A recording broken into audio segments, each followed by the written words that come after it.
Les lacs italiens, le lac Majeur et les îles Borromée, le lac de Côme, ils nous tentaient depuis longtemps, mais cette fois ça y est, nous partons enfin à la découverte de cette région pittoresque et romantique.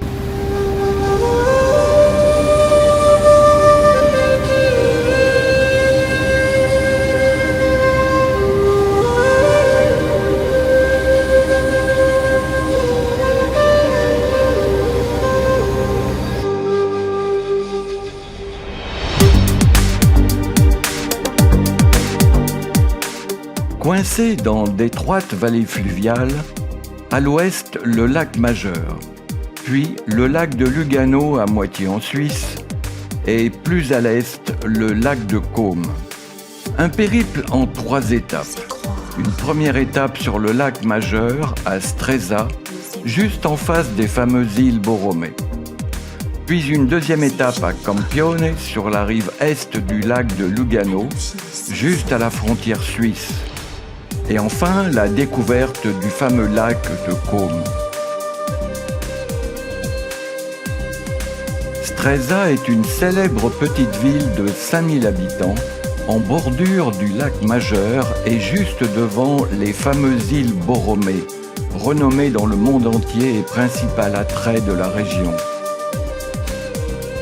Sur les rives du lac, d'élégantes promenades sont bordées de villas cossues et d'hôtels de prestige.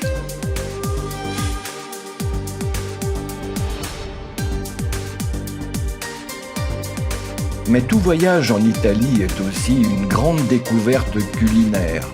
À Stresa, les restaurants sont nombreux dans les ruelles de la ville à proposer leurs spécialités savoureuses, par exemple un poulpe grillé ou une pasta aux fruits de mer.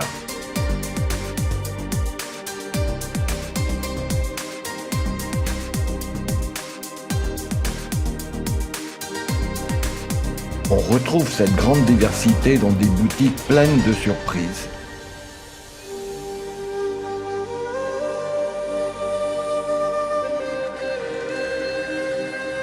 Les îles Borromée portent le nom de la famille patricienne Borromeo qui devint leur propriétaire au XVIIe siècle. Des membres de la famille, passionnés d'art et spécialistes de botanique, recrutèrent les meilleurs architectes et jardiniers pour réaliser leurs projets ambitieux. L'Isola Bella, une île de 320 mètres de long sur 180 mètres de large, est certainement la destination la plus convoitée du lac Majeur. Elle doit son succès à son imposant palais baroque et à ses majestueux jardins à l'italienne. Le projet consistait à intégrer les formes du palais à celles du parc afin de représenter un vaisseau imaginaire. La darse devait représenter la proue d'un bateau, le palais principal, le pont avant, et la terrasse plus élevée, le pont arrière. Le palais de 4 étages est un typique exemple du baroque lombard.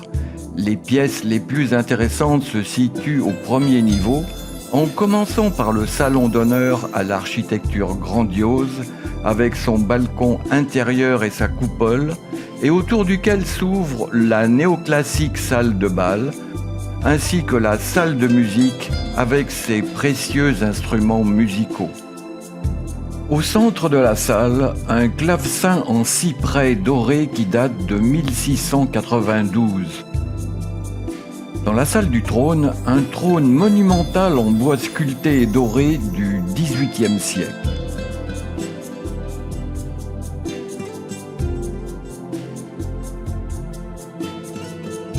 Sur le chemin du retour de la campagne victorieuse d'Italie, Napoléon passa une nuit dans le château avec sa femme Joséphine.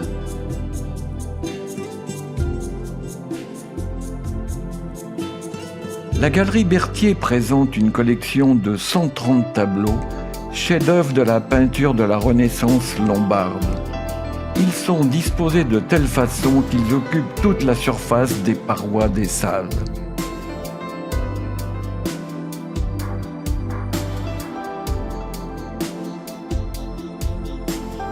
La galerie des tapisseries. C'est ici que sont exposées 6 tapisseries flamandes d'une valeur inestimable, réalisées en 1565 à Bruxelles. La trame en fil de laine, de soie et d'or représente des scènes de la mythologie. Au sous-sol, nous découvrons la partie la plus originale du palais. 6 grottes naturelles décorées en pierre claire et sombre, évoquant des thèmes marins.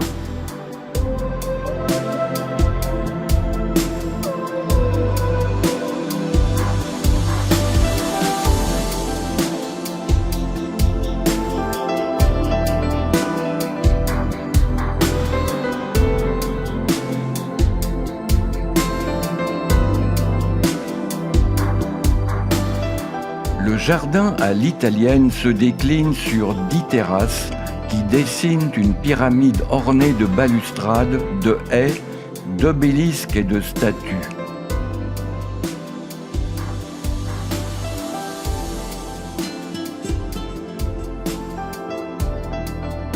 Nous arrivons sur la terrasse supérieure, la poupe du bateau, point panoramique privilégié à partir duquel on peut contempler le golfe entouré de montagnes. Sur la terrasse intermédiaire se trouve l'élégant Giardino dell'Amore, orné d'un bassin de nymphéas et de magnifiques parterres brodés de buis.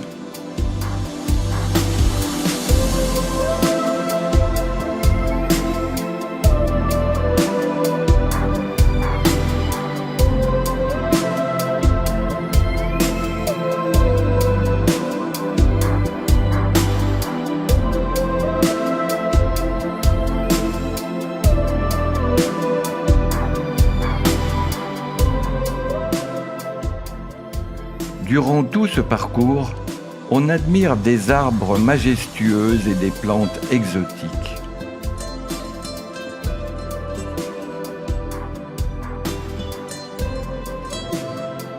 D'étroites ruelles desservent des boutiques très appréciées des touristes.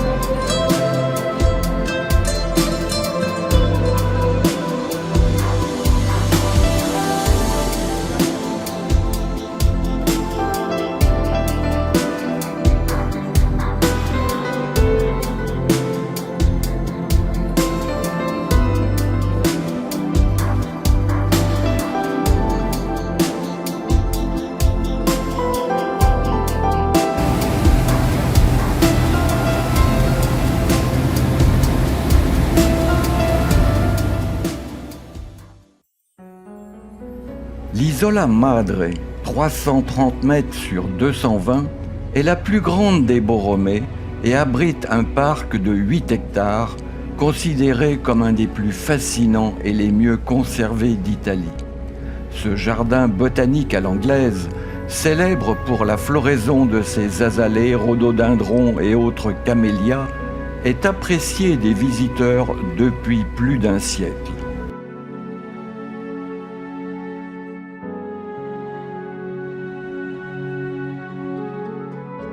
Planté en 1862, d'une hauteur de 25 mètres, ce cyprès du Cachemire est considéré comme le plus grand spécimen d'Europe.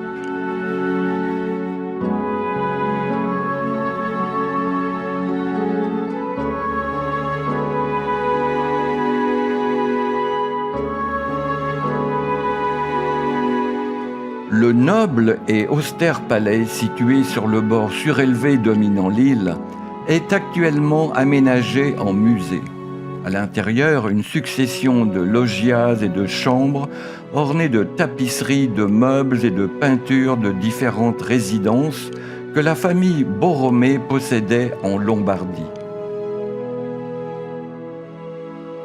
Les collections de poupées et de porcelaine, tout comme le petit théâtre de marionnettes, sont également intéressants.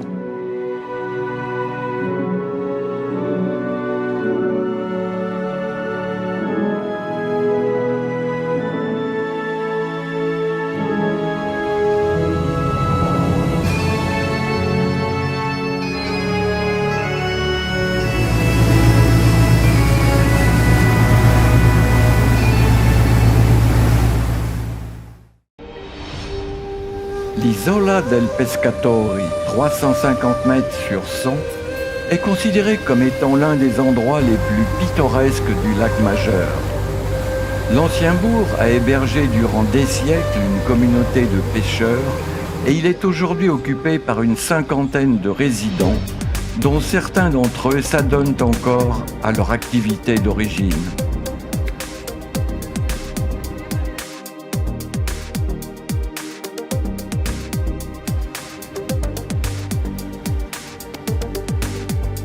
Le village a conservé ses ruelles étroites et la simplicité des bâtiments rappellent les conditions de vie austères des pêcheurs d'autrefois. Des boutiques typiques et des restaurants de poissons animent le quotidien du bourg, fréquenté par de nombreux touristes durant la journée.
Le tunnel du Simplon, de près de 20 km de long, fut inauguré en 1906 et permit alors au chemin de fer d'arriver jusqu'à Stresa. Inauguré 2 ans plus tard, en 1908, l'hôtel Regina a pu ainsi accueillir le monde de la Belle Époque et en particulier de nombreuses personnalités du monde politique ou culturel. En 1975, d'importants travaux de restauration ont ramené le Regina Palace à la splendeur du début des années 1900. La structure a été entièrement restaurée, tout en maintenant intact le design original et l'inspiration Art Nouveau italien dans chaque détail.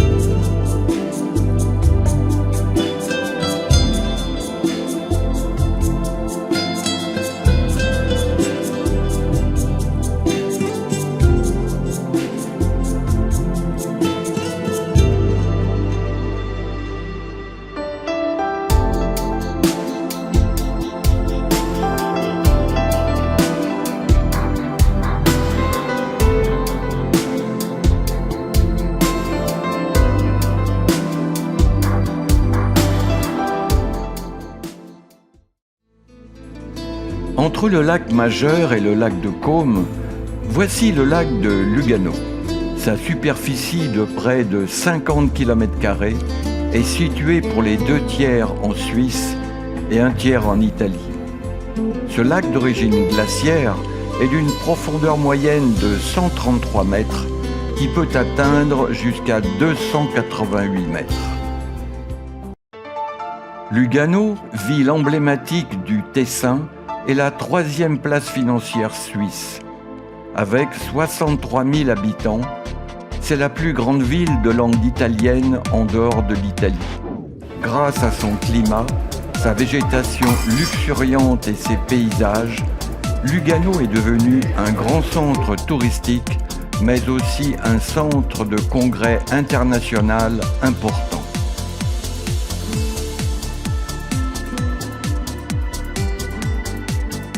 Le centre historique de la ville, désormais en grande partie piétonnier, est le salon élégant de la ville.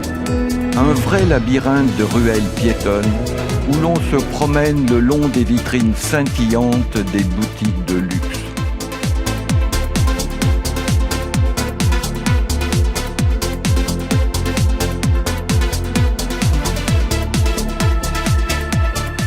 Juste à côté, l'église Santa Maria degli Angeli abrite la grande fresque de la Passion et de la Résurrection de Bernardino Luini, élève de Léonard de Vinci, terminée en 1529.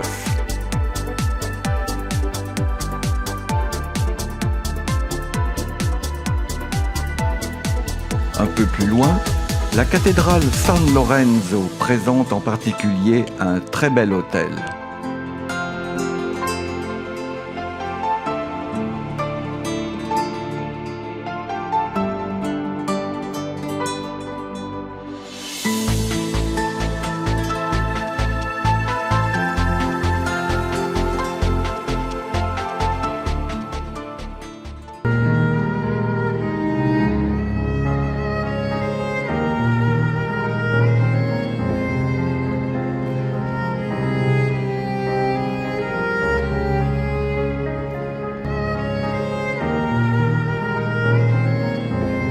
La célèbre statue dite d'Héros les yeux bandés. Un funiculaire relie le centre-ville, au bord du lac, à la gare de Lugano, située sur une colline attenante à la ville. Celui-ci fut mis en service en 1886 afin de faciliter l'accès à la gare, ouverte 4 années auparavant.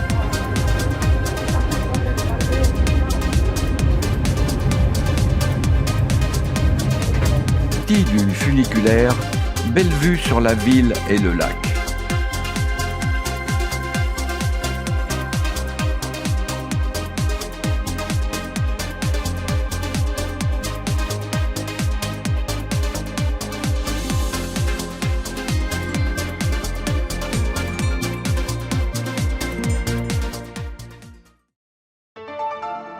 À environ 45 km au nord de Milan, avec une profondeur maximale de 418 mètres, un pourtour de 170 km et une superficie de 145 km², le lac de Côme est l'un des plus importants lacs italiens. De Lugano, nous nous dirigeons directement vers Tremezzo, où nous allons embarquer sur un ferry qui va nous permettre de traverser le lac et d'arriver ainsi à Bellagio. Situé à la pointe du Y que forme le lac de Côme, Bellagio est une charmante petite ville, très prisée par tous les visiteurs qui parcourent les lacs italiens.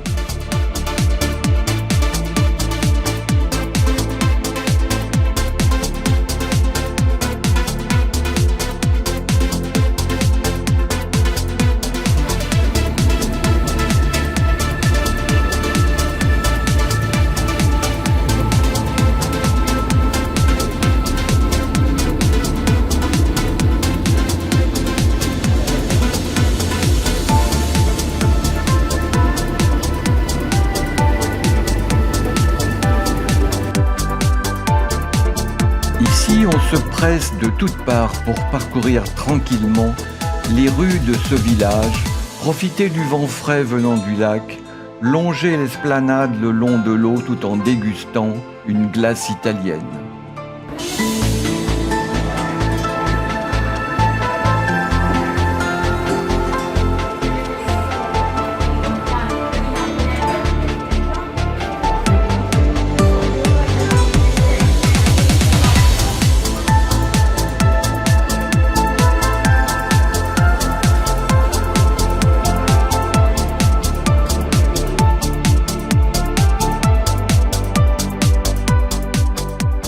La basilique de San Giacomo est la principale église de la ville.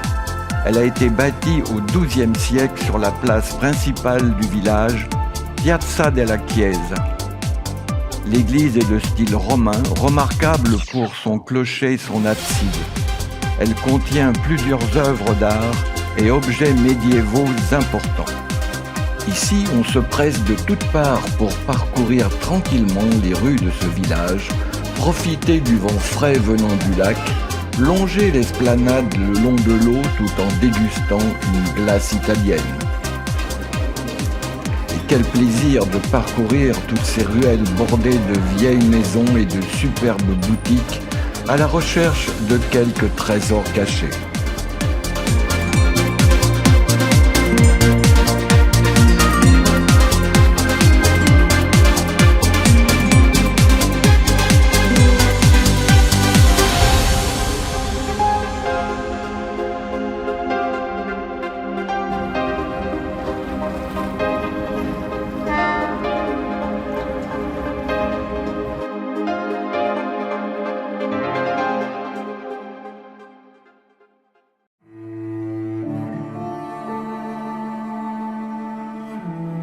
À côté de Tremezzo et de style néoclassique italien, la Villa Carlotta a été construite en 1690 par le marquis de Clerici.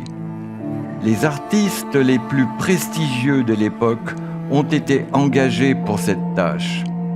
Et épouse d'Albert de Prusse, qui a ensuite offert la villa en 1847 à sa fille Charlotte de Prusse. La villa porte ainsi le nom de Carlotta. La Villa Carlotta présente quelques œuvres remarquables. Icône de la sensualité et de la passion, le baiser d'amour pour éveiller Psyché a été réalisé en 1820 par Tadolini, copie d'une œuvre de Canova, actuellement au musée de l'Ermitage à Saint-Pétersbourg. La toile de Francesco Hayez date de 1823. Elle représente le dernier baiser de Roméo et Juliette, baiser qualifié de voluptueux par les critiques de l'époque.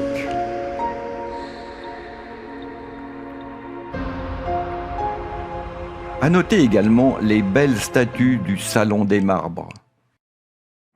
Ces quelques jours de découverte des lacs italiens nous ont permis d'entrevoir la beauté et le charme de ces lacs si différents les uns des autres.